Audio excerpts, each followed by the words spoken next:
Ya awal-awalnya belum ada musiknya, Belum. Tahun 95 itu masih ceramah dulu, Mbah. ya ceramah, tapi selingannya kalau selawatan mic-nya itu saya pukuli begini. Biar terdengar seperti ada musiknya berarti. Namanya berdakwah itu kan ngajak itu kan orang yang belum mau. Jadi saya dakwahnya itu di masyarakat, bukan di pesantren. Pesantren kok didakwahi. Jadi di masyarakat awam.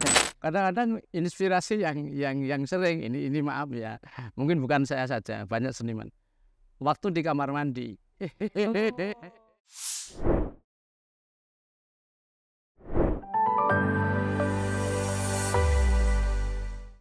Assalamualaikum warahmatullahi wabarakatuh. Pemirsa N Online, alhamdulillah saat ini kita sudah berada di Pondok Pesantren Wali Songo Sragen. Pondok Pesantren Asuhan Mubalik legendaris Abah Kiai Haji Ma'ruf Islamuddin. Sosoknya dikenal oleh masyarakat luas sebagai seorang mubalik yang berdakwah dengan menggunakan musik. Bagaimana sosok beliau lebih dekat? Mari kita ketahui bersama dengan suan beliau. Yuk ikuti kami terus.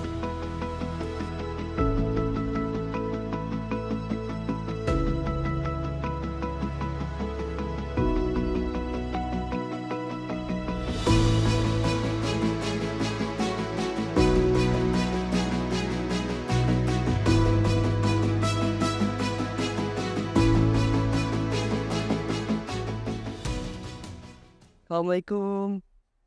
Waalaikumsalam warahmatullahi wabarakatuh. Moga Gus. Moga. Alhamdulillah. Sehat, Wei? Alhamdulillah. Alhamdulillah. Dari mana nih? Saya dari Solo, ini dari Sragen, Mbah. Ya. Gimana? Sehat? Alhamdulillah sehat, Mbah Yai sehat ya? Alhamdulillah. Iya. Terus ada perlu apa nih? Iya. Assalamualaikum warahmatullahi wabarakatuh. Waalaikumsalam. Pertama izin matur Mbah Yai, saya dan teman kami datang untuk sowan tabarukan. Yang kedua silaturahim kepada Abah Yai untuk minta dawuh-dawuh Mbah Yai terkait dengan kepribadian sehari-hari Mbah Yai sebagai seorang mubalik yang banyak menyuarakan dakwah dengan nada-nada Mbah Yai. Bisa diceritakan Mbah Yai pengalaman ketika berdakwah menggunakan musik, awal sejarahnya bagaimana Mbah Yai? Oh, ini panjang apa pendek ini? Panjang Mbah Yai. Seneng panjang mas seneng pendek. Panjang Mbah, lebih menyeluruh kan ini. Cerita sejarah ya. Ya mestinya sebelumnya saya ucapkan selamat datang ya, marhaban ahlan wa sahlan bi hudurikum. Terima kasih atas kehadirannya. Mohon maaf ya mungkin tidak bisa memberikan penghormatan yang layak buat penjelasan semua. Terima kasih sudah hadir di Pondok Pesantren Wali Songo Sragen. Kalau cerita sejarah itu ya mestinya hanya seingatnya ya, boleh ya seingatnya saja. Ya begini, sekitar tahun 1995 Pondok Pesantren Wali Songo Sragen ini kan resmi mendapat izin dari Kemenak, dinyatakan sudah resmi menjadi pondok pesantren dan sudah mendapat restu dan izin dari guru saya. Nah, saya waktu itu nggak tahu, kebetulan juga sering diundang untuk ceramah di berbagai daerah gitu. Kebetulan saya sendiri senang dengan seni, ya. Saya juga senang dengan nyanyi gitu loh guys. Akhirnya bagaimana nyanyi saya itu juga bisa saya salurkan, tapi untuk berdakwah begitu. Maka waktu itu mulai saya mencoba, kalau ceramah saya selingi sholawatan, syairan, kadang mau copat dan gitu kan. Ya awal-awalnya belum ada musiknya, Belum. Tahun 95 itu masih ceramah dulu, Mbah. Ya ceramah, tapi selingannya kalau sholawatan mic-nya itu saya saya pukuli begini. Biar terdengar seperti ada musiknya berarti. Kayak musiknya begitu. Terus berjalannya waktu ada masukan dari jamaah lah. Pak Yai, mbok jangan mukuli mic gitu ya. Pakai alat musik terbangan itu rebana itu. Ya saya turut, saya ikuti, tapi saya tetap tidak lepas minta izin dari guru saya, boleh, mau niatnya memang untuk berdakwah. Loh kok enak. Terus itu berjalannya waktu juga ada yang beri masukan, kalau gitu kadang-kadang kan nadanya fals. Karena nggak ada keyboardnya, nggak ada nada yang ngiringi itu, akhirnya pakai keyboard sampai sekarang itu gitu loh. Ya alhamdulillah semuanya saya kira ya ada plus minusnya lah. Tapi yang jelas niatnya memang untuk berdakwah gitu, dakwah. Sampai saya itu punya namanya semboyan, kata bijak, moto. Kalau bahasa anak muda quotes kan, dengan seni hidup jadi indah, dengan ilmu hidup jadi mudah, dengan agama hidup jadi terarah. Itu saya pegang itu, dan saya tulis di sana di studio ada.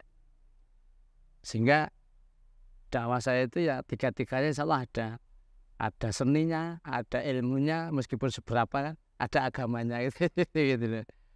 Itu awalnya awal ya. Tahun 95 kemudian berjalan, berarti kalau bisa dilihat itu usulnya justru dari sejarahnya dari masyarakat dulu yang meminta. Dari masyarakat, semuanya itu dari masyarakat. Karena ya saya ngendika begini, suara rakyat itu suara Tuhan. Suara rakyat itu kita turuti.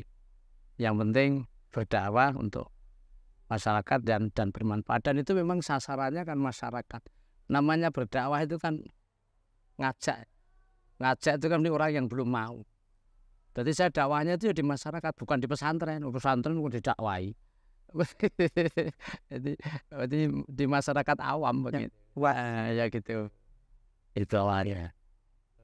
Setelah dakwah saya seperti itu dirasakan masyarakat, mungkin enak, setuju kan, orang-orang Jawa apalagi itu. Terus akhirnya jadwal saya kan penuh. Jadwal undangan ngaji itu kadang antri sampai 1 tahun lebih. Karena ya maaf, waktu itu saya belum banyak teman. Artinya mubalek yang model nada dakwah itu kan kayak belum ada itu. Sehingga saya itu ngaji itu siang malam gitu. Nah alhamdulillah dengan berjalannya waktu, terus banyak yang meniru kan sampai sekarang itu. Nah kaitannya dengan kaset juga sama, jamaah itu Pak Yai buat kaset itu, buat kenang-kenangan, disetali di rumah, ngundang kok antrinya lama kan begitu. Saya minta izin guru saya juga boleh. Akhirnya saya waktu itu rekaman pertama sekitar 96. Saya masih ikut di studio Majurahayu punya teman itu. Terus dengan berkembangnya buat sampai VCD kan, VCD juga begitu. Masyarakat, nyampe VCD, ben ketok rupane, ya saya dirupa-rupa. Kita ikuti itu. Terus akhirnya tahun 2001 saya membuat CV Al-Muntaha Record, berarti buat studio sendiri di sini. Jadi tahun 2001 itu sudah ada studio itu berarti ya? Karena masyarakat nggak kuat lahan gitu. Ya, itu. Kelamaan nunggu, penting minta rekaman itu. Ya dari kaset itu memang ya saya itu otodidak, maksudnya hanya bekal seneng aja dan sebisanya lah. Jadi ya lagu itu saya karang sendiri gitu. Kalau sudah jadi ya kita latih sendiri sama santri-santri Wali Songo sendiri, kita rekam sendiri. Kemudian kasetnya jadi, saya kerjasama dengan produser. Saya tawarkan ke produser resmi di Virgo Ramayana Jakarta, Dasa Studio Semarang, Perjana Surabaya. Itu saya misalnya ceramah 1 judul itu, atau membuat lagu 1 lagu itu, saya tawarkan, dibeli oleh produser itu, perjanjian resmi. Kadang dibeli mutlak, kadang kontrak berapa tahun gitu. Kemudian produser kan nyetak, diedarkan ke seluruh Indonesia di pasar-pasar, banyak yang bajakan juga kadang-kadang kan itu. Nah saya ngambil dari produser itu kaset, ya kulaan lah gitu ya, beli di situ. Kemudian setiap saya ngaji dimanapun ceramah, saya bawa kasetnya, gitu. Tiap ngaji saya bawa. Nanti di akhir ceramah, sebelum saya berdoa itu saya umumkan di jamaah. Saya bawa kaset judulnya ini. Bahkan kadang saya tes lagunya gini itu. Ya jamaah yang mengendaki ya beli sampai pulang. Jadi sekalian mengaji, pulangnya dapat kaset. Ya, juga biar semuanya dapat manfaatnya. Dari satu sisi jamaah juga mendengarkan ceramah lewat kaset lagu-lagu itu, mudah-mudahan bermanfaat untuk dia lah. Saya dapat dana, alhamdulillah ya, untuk nah ini pondok ini kan awal-awalnya saya bisa beli tanah buat gedung. Ini dari mana, Om? Iya dari situ. Dari alhamdulillah dari pemasukan. Iya itu. Mendengarkan dan melihat lirik-liriknya itu kan sangat dekat sekali dengan kehidupan masyarakat. Ya. Nah itu bagaimana cara Mbah Yai itu menggalinya sehingga bisa menjadi syair? Oh, ala ini agak sulit ya. Saya Mas, ngarang lagu itu kadang-kadang ya enggak. Kadang hanya melihat apa gitu. Kan orang itu sesuai dengan kebisaannya kan kadang-kadang itu. Jadi contoh misalnya saya ada buat lagu, ada anak misalnya ada orang main judi misalnya gitu. Itu kadang saya buat lagu Molimo itu. Molimo iku larangan agama, uga dadi larangane negara, sing kirana merga kabeh iku dosa, sing akhire ndadekke urip sengsara. Itu kan terus Allahumma sholli wa sallim ala sayyidina wa maulana Muhammad. Itu jadi lagu. Dan alhamdulillah lagu itu juga Mas. Ada manfaatnya banyak yang orang itu sadar berhenti judi, mabuk gara-gara dengan lagu itu. Saya pernah di Magetan tuh turun panggung langsung dirangkul orang itu ya, karena dia syukur bisa berhenti dari Molimo itu gara-gara lagu itu. Sehingga kalau ngarangnya di mana itu nggak bisa tentu, kadang ya gampang sulit Mas. Kadang gampang itu yo sak dudukan sak hal itu bisa langsung buat satu lagu. Kadang satu judul itu berhari-hari inspirasinya nggak ketemu. Itu ada itu. Iya gitu. Kayak saya misalnya pernah, ya nggak apa semua, tapi pernah ada 1-2 yang saya ingat. Misalnya konteksnya saya mau ngaji ke Surabaya kan, sampai di perempatan Kertosono itu ada lampu merah kan, berhenti kan, hujan. Ada anak muda itu ganteng itu jual jasa Mas, nyulai kocok gitu loh. Saya itu kan ternyuh itu, ya Allah, gimana ya anak muda segini kerjanya begini. Akhirnya saya buat lagu Sewu Siji itu. Ana sewu siji cara manungsa nggone golek bondo donya itu. Pancen nyata itu. Wiwit saka tukang ngamen nganti tumeka dadi presiden. Ana sewu siji dalan manungsa nggone golek sandang pangan. Wiwit saka dodol koran nganti tumeka sing dadi juragan. Jadi lagu itu kadang-kadang nggak tentu. Kadang-kadang inspirasi yang sering ini maaf ya, mungkin bukan saya saja, banyak seniman. Waktu di kamar mandi. Justru begitu kan. Malah kepikiran yang kadang inspirasi itu banyak dari situ gitu. Kadang-kadang melihat kejadian apa. Ada lagu repote dadi wong tani salate kadang lali gitu. Apa maneh wayahe tandur salate diundur-undur, itu kan ya kadang-kadang melihat kenyataan.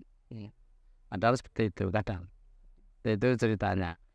Jadi lirik yang dari masyarakat kembali dekat kepada masyarakat ya, gitu ya. Yang karena memang saya usahakan supaya lagu saya ini bisa dipahami masyarakat dan menyentuh itu.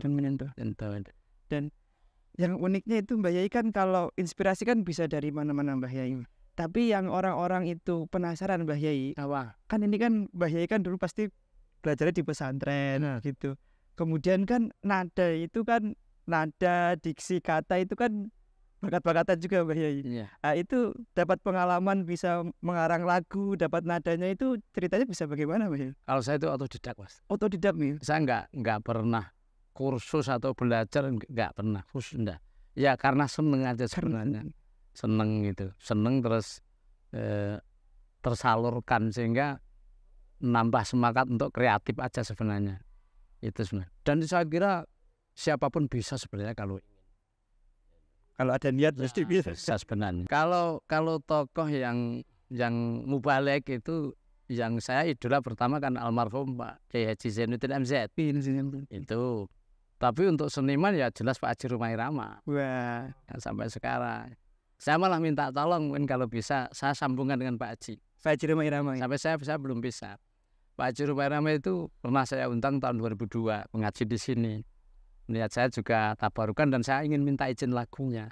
Sampai sekarang belum bisa. Saya sudah komunikasi berkali-kali tapi belum bisa. Minta tolong coba nanti. Banyak lagunya Pak Haji Rumah Irama itu lagunya beliau tapi syairnya saya ganti gitu. Saya kemarin maaf ya ini tahadus bini mah. Dari jamaah haji kemarin saya ngarang lagu di Mekah dapat 4. Di Mekah itu dapat 4 lagi. Di Madinah 1, di Mekah 3. Jadi habis ke Raudhah itu terus saya di hotel ya daripada nganggur ngapain kita buat lagu ya lagunya Pak Haji Rumah Irama aslinya kan do mi sol mari menyanyi, pernah dengar lagu? Iya. Do mi sol mari menyanyi, mari nyanyi bersama, tak ganti sholawat moco sholawat jangan dikendat ayo moco sholawat katur Nabi Muhammad kan jadi sedikit ayo moco sholawat amri untuk syafaat itu bukti cinta Nabi. Jadi nah ini yang saya belum dapat izin beliau, lagunya beliau tapi liriknya saya ganti, boleh apa enggak gitu. Saya biasanya saya pilihkan lagu-lagu yang lagunya percintaan biasanya lagu itu. Kalau yang sudah religi sudah enggak diganti kayak misalnya keramat, takwa, yatim piatu dan itu sudah ya banyak lagu-lagu saya buat seperti itu. Kadang juga buat lagu sendiri, tidak nirun punya siapa-siapa. Banyak. Nadanya juga nada sendiri. Ya, termasuk tiket swargo. Tiket swargo itu bahasa saya itu swargo tansah ya. Mengolawange niku. Dicawisake kanggo sapa wae. Ini kan itu juga itu lagu sendiri itu. Itu yang legend yang sering kita dengar di mana-mana. Regane murah nanging aneh akeh sing megah. Wah itu sudah siapa-siapa itu sudah. Iya, boleh saya minta, saya kan pernah ditanya di Banyuwangi itu Banser tanya Pak, lagu tiket swarga kok dinyanyikan oleh dangdut campur saya, enggak apa-apa. Yang penting liriknya itu syairnya jangan dirubah. Karena ya secara nurani siapa tahu orang itu semuanya ingin masuk surga kan gitu saya gitu. Enggak apa-apa saya gitu. Mudah-mudahan dia nanti dapat hidayah masuk surga saya. Amin. Kita harus banyak jadi orang-orang yang kan cerita sendiri ya. Pak Yai kula riyen niku dereng salat, dereng napa. Ya hanya dengar lagu. Ayo padha salat kanggo sangu ning akhirat diseneng jadi salat. Nah, kalau saya mulai tahun 2001 Mas saya sering diundang di Hong Kong sampai tahun 2013 baru masuk ke Taiwan gitu. Itu banyak anak-anak TKW sana yang alhamdulillah dapat hidayah itu lewat lagu-lagu. Jadi sana itu hafal lagu saya. Kan maaf ya sana itu kan TKW itu kan kerjanya pembantu rumah tangga. Jadi kerja itu sambil bawa HP, bawa headset begitu, dengerin musik gitu. Jadi lagu saya itu hafal mereka gitu. Alhamdulillah banyak yang sadar. Gara-gara lagu Islam KTP, cari ngaku Islam kok namung KTP nih itu. Sing ora sembahyang bakal rugi uripe gitu. Seneng nih. Tapi ya itu kadang harus alhamdulillah sisi positifnya juga jadi wasilah hidayah. Saya hampir bisa dipastikan sering kalau ke Hong Kong itu nyahadat ke anak sana masuk Islam. Jadi setelah ngaji itu ada aja yang untuk minta Islam di panggung itu saya syahadatkan. Kadang ada 1 atau 2, 3 anak. Saya tanya rumahnya mana Mbak? Trenggalek, Tulungagung itu saya tanya agamanya Hindu. Hindu masuk Islam. Di Hong Kong aja lucu gara-gara dengar lagu. Tahun 2010 saya pernah bersama-sama dengan TKW Hong Kong haji. Ada 14 anak dari Hong Kong dan saya ketemunya di Mekah. Jadi ini dari sisi kemanfaatan alhamdulillah memang Allah memberikan hidayah itu lewat apa saja termasuk lewat lagu-lagu itu tadi. Ya. Dan genrenya nggak mesti dangdut juga ya Mbak? Enggak. Jadi karena gini kata Gus Dur atau Gus Dur ya, Gus Dur itu kan pernah rawuh ke sini juga. Intinya perang budaya lah, kita harus perang budaya. Perang budaya begini kata beliau, kalau budaya di Indonesia ini kan nggak bisa dihapus, nggak bisa dihilangkan. Bahkan beliau mengatakan kesenangan orang itu jangan dilarang. Kesenangan orang itu diarahkan yang positif. Jangan dilarang. Diarahkan positif. Jadi kamu jangan dangdutan, dia marah, kesukaan dia. Kamu jangan tayuban, jangan, ini kan nggak boleh. Ya akhirnya terus saya suruh buat sendiri yang kayak itu gitu loh. Yang Islami, yang untuk dakwah, nanti masyarakat biar milih. Gitu. Makanya lagu-lagu yang saya buat ini ya versinya macam-macam. Ada yang versi dangdut, ada yang versi keroncong, ada yang campur sari, ada yang langgam, ada yang pop gitu. Ada yang model kayak padang pasir, ada qosidah itu. Tapi syairnya tetap syair dakwah. Ciri khasnya yang penting ada budaya Indonesia. Iya itu. Sehingga nanti kita bisa masuk ke situ. Alhamdulillah, misalnya budaya orang Jawa mas punya kerja, mantu, itu kan sudah mesti di situ ada hiburan. Entah campur sari, entah dangdut, pasti ada. Kadang-kadang kalau nggak terkendali di situ ada jogetan, mabuk. Tapi kalau pakai musik rebana itu nggak usah dilarang, sudah otomatis nggak akan mungkin ada orang jogetan, mabuk, nggak mungkin. Itu sudah otomatis. Jadi orang berikut itu sekali ya itu. Ya sampai sekarang alhamdulillah ya masih apa ya eksis lah gitu. Itu. Tapi ya sekarang itu kan seiring perkembangan zaman kan teknologi VCD sudah tidak digunakan. Bagaimana tersebut? Ya, nah itu tahun-tahun sebelum muncul teknologi HP ini kan memang dulu kaset dan VCD saya itu bisa dikatakan tenar lah gitu. Ya booming, jadi saya biar guyonan sama teman-teman saya itu boomingnya sudah kelewat ya gitu.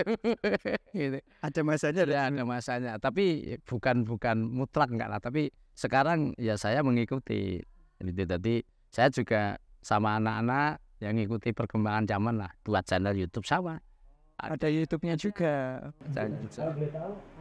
Kalau yang ceramah-ceramah saya itu di channel nama saya KH Ma'ruf Islamuddin Official ada. Kemudian yang live di undang-undang itu di Songo Channel. Songo tulisan SON bukan angka 9 ya. Songo Channel ada. Kemudian khusus untuk lagu-lagu ini sholawat di Rebana Wali Songo Stafgate. Kemarin baru saya upload lagu yang baru viral itu. Ya apa itu Mas?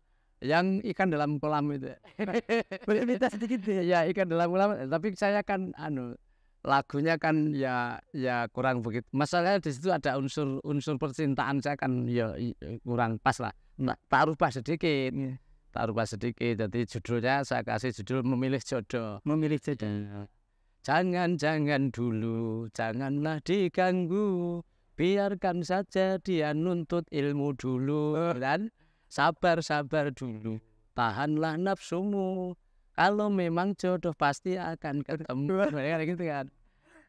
Itu yang kayaknya mengenai nikah jangan sembarangan. Siapkan dulu bekal untuk masa depanmu. Terus begitu.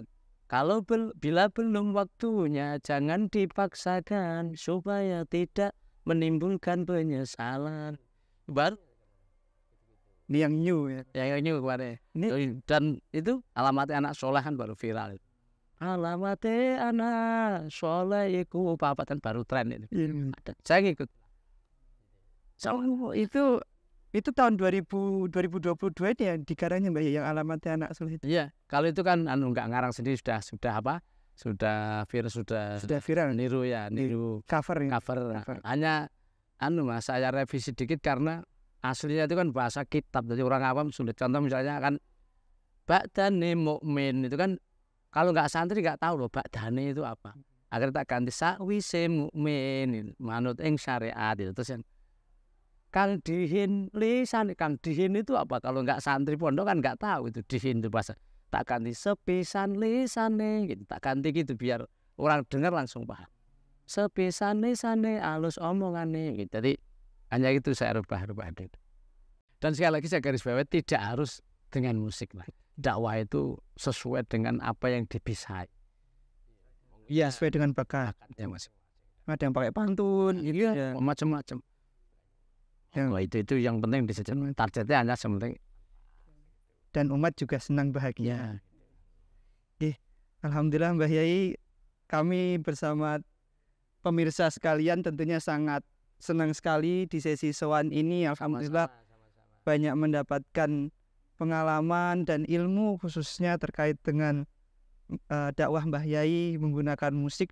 Mohon doa restu Mbah Yai. Ya, sama-sama.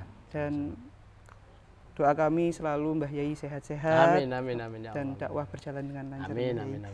Ya, amin. Liridwallahi ta'ala wa li syafaati Rasulillah wa li qati hajatina wa hajatikum min hawajitnya wal akhirah wa li tufil bala min balaitnya min adzabil akhirah. Al-Fatihah. Alhamdulillah.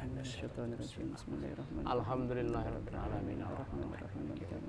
Iyyaka na'budu wa iyyaka nasta'in. Shiratal mustaqim. Shiratal ladzina an'amta 'alaihim ghairil maghdubi 'alaihim waladdallin. Cukup ya. Nggih, baik. Kami mohon maaf apabila selama sowan ada tutur kata yang kurang ya, berkenan. Sama-sama. Podo-podo santri ini sudahlah sama-sama. Seperti ini mohon maaf. Didoakan wali sama juga tambah berkah itu aja. Amin. Nggih, Mbak Yai, mohon pamit dulu. Cukup ya. Nggih, terima kasih banyak. Monggo nderek. Terima kasih. Salam nanti sama Pak Yai sama kanca-kanca semua. Selamat berjuang ya. Mudah-mudahan Allah meridhai dan bawa berkah dunia akhirat. Amin, Allahumma amin. Waalaikumsalam warahmatullahi wabarakatuh.